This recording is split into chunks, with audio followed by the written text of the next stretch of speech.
Il-76 biz uchun alohida ahamiyatga ega. Garchi samolyot Rossiyaning Ilyushin konstruktorlik byurosi tomonidan loyihalangan bo'lsa ham, uni seriyali ishlab chiqarish uchun VP Chkalov nomidagi Toshkent aviatsiya ishlab chiqarish birlashmasi, xalq tilida Tapovich zavodi tanlab olingan. Korxona 1973-yildan boshlab dunyoning turli davlatlariga ushbu modeldagi samolyotlardan 1000 ga yaqinini yetkazib berdi.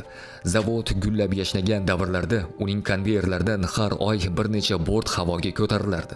Biroq avvaliga SSSRni qamrab olgan iqtisodiy inqiroz, keyin esa imperiyaning parchalanishi zavodga jiddiy zarba bo'ldi.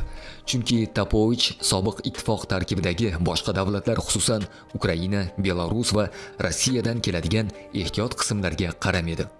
Korxona cheklangan sonda samolyot ishlab chiqarish va modernizatsiya qilish dasturlari bilan 2012-yilgacha bir amallab o'z faoliyatini davom ettirdi. Biroq keyin Rossiya chizmalarini va ishlab chiqarish bazasini o'z hududiga ko'chirishga qaror qildi. Il-76 biz uchun alohida ahamiyatga ega.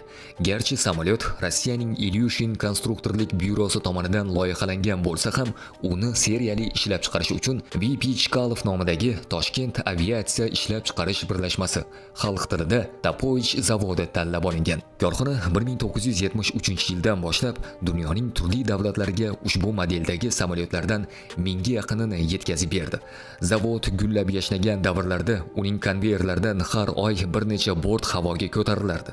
Biroq avvaliga SSSRni qamrab olgan iqtisodiy inqiroz, keyin esa imperiyaning parchalanishi zavodga jiddiy zarba bo'ldi.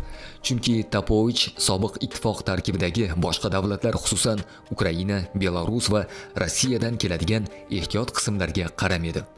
Korxona cheklangan sonda samolyot ishlab chiqarish va modernizatsiya qilish dasturlari bilan 2012-yilgacha bir amallab o'z faoliyatini davom ettirdi. Biroq keyin Rossiya chizmalarini va ishlab chiqarish bazasini o'z hududiga ko'chirishga qaror qildi.